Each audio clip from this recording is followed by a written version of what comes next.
ఇంకీరోజు start అయితే 27వ తేదీ April నెల 2024 శనివారం. ఇంకీరోజు మనం మదనపల్లి మార్కెట్లో టొమాటో స్టాక్ అంటే దిగుమతి ఎలా వచ్చి మనం ఏ వాళ్ళలో తెలుసుకుందామండి.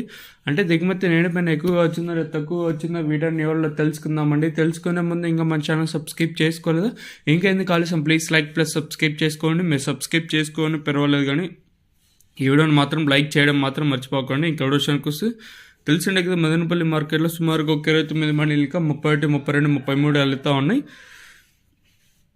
ప్రస్తుతానికి అయితే కేవలం కొన్ని మండలికి మాత్రమే దిగుమతులు అయితే వస్తున్నాయి. దిగుమతుల గురించి మాట్లాడుకోవాల్సి వస్తే మదనపల్లి మార్కెట్లో 25 కిలోల బాక్సులు ఇంకా 26 కిలోల బాక్సులు మాత్రమే ఉంటాయి. దిగుమతుల గురించి మాట్లాడుకోవాల్సి వస్తే దిగుమతి సేమ్ నిన్న వచ్చేట్లో వరకు ఎక్కువగానే వచ్చింది. దిగుమతులు తగ్గుతాయి అనుకున్నాం, కానీ దిగుమతి అయితే ఏమాత్రం అయితే తగ్గలేదు. ఈవెన్ టీవీఎస్ మండీ లైన్ మొత్తం అంతా చూసుకున్నా ఇంచుమించు సేమ్ నిన్న వచ్చేట్లో ఇది కూడా ఎక్కువగానే వచ్చింది.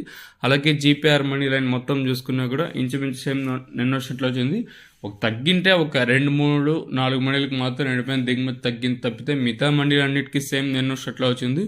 ఓవరాల్గా చూసుకున్నట్టయితే అంటే మార్కెట్ మొత్తం కంపేర్ చేసుకున్నట్టయితే దిగుమతి అయితే ఏమాత్రం అయితే తగ్గలేదు. మరి చూద్దాము ఈ ధరలు అనేది ఏ విధంగా వెళ్తాయని. మనకి ఒక్కొక్కసారి వేలం పాటలు అనేది 8:30కి ప్రారంభమవుతుంది, 8:45కి అయితే ప్రారంభమవుతూ ఉంటుంది. మరి ధరలు అనేది ఏ మేరకు వెళ్తాయైతే చూడాలి.